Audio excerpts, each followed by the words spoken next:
What's up, everyone? I know it's been a really long time since I've done a vlog post, and part of that's just busy trying to manage everything going on.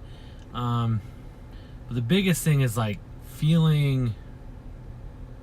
I know I said I'd share like my successes, my failures, all that kind of stuff, and I felt like for like the last 2 months that I was like on the brink of like major positive momentum. And in March I had like 5 clients that were looking at houses like actively, and I sold 1, and that was it. One of the couples, they're from Canada, and they just decided they weren't finding the right house this season, and they were going to be going back home pretty soon, so they kind of wanted to just put things on hold till next season. So probably January I'll be maybe helping them out, hopefully. And then another client, she's getting ready to offer a house, and her boyfriend of 4 years breaks up with her. And I'm like, first of all, I'm like, really? Like, seriously, I can't catch a freaking break.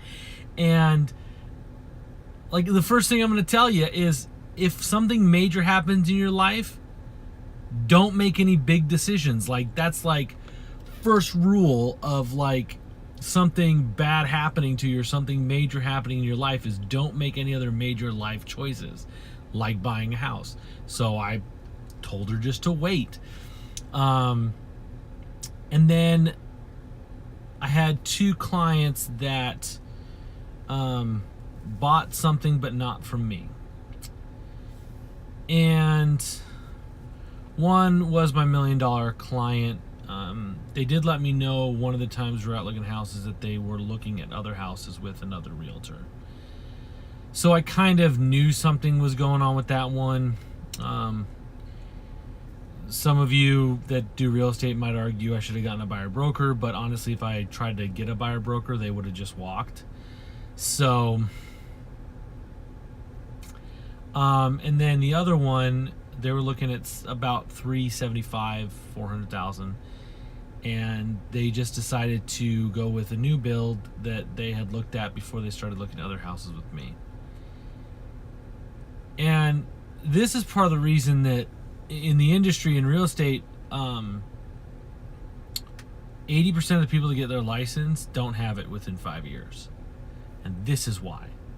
Because you work your butt off driving people, showing houses, all this kind of stuff, and in my case, missed out on like $40,000 of commission. And it's those kind of things that happen that make you question your sanity, push you toward losing your mind. And I mean, if I wasn't so confident this is what I was supposed to be doing, I'd easily just give up, because it's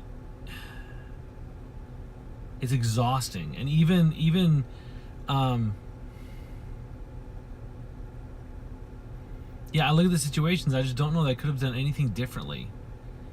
And I mean, my $1 million clients were cool. They were nice. They sent me like a gift, because they recognized I put a lot of time and effort into finding properties for them, and they were very communicative. It's just I missed out on it. But yeah, like, I literally added up the commissions I missed out on, and I mean, I'm not counting the Canadians, but if I add the Canadians into it, it's like $50,000 of missed out commission. That's a lot of money. I knew I was in like the $40,000 ballpark of missed out commissions, but I just did the math now with the Canadian added.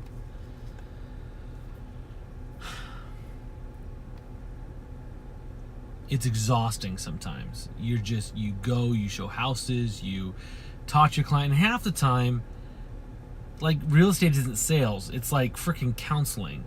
Because like my one client that did buy, we just closed yesterday, and she's a first-time home buyer, so everything's new, and you got to walk them through the process, and and you go look at houses and like, oh, it's so beautiful, and then you go to the inspection and it's like, oh, beer goggles are off, now we get to see how ugly the house is, and that's always stressful. And then there's things like everybody has their quirks with stuff on inspection.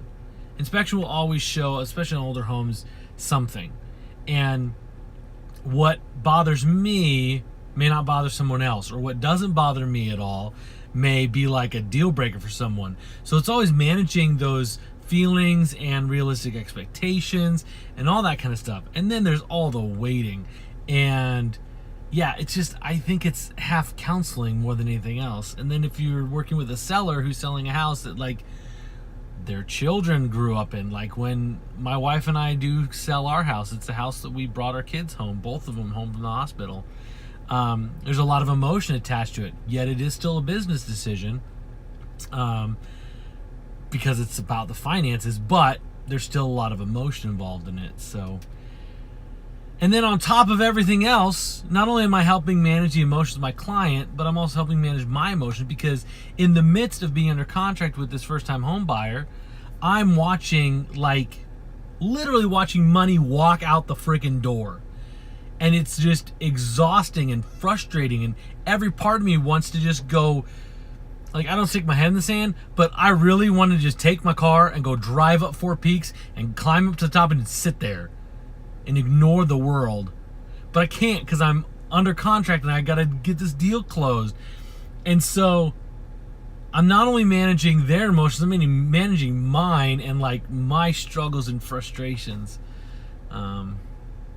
So it's been a weird like 2-3 months, and exhausting, but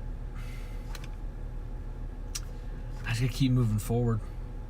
And especially with online leads, there's just not as much of the, well, 2 of them really I lost. 2 of them are kind of delayed, I think. But yeah, this is why people don't last long doing real estate, is because you get burned a few times or a bunch of times and you give it up. But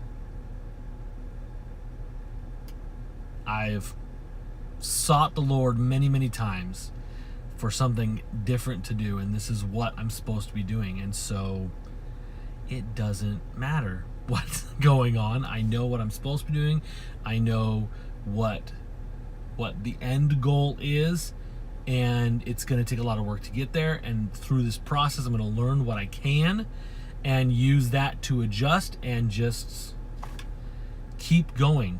So, but anyway, that's the update right now. I'll try to keep you guys posted. I'm going to try to do some more video stuff. I want to.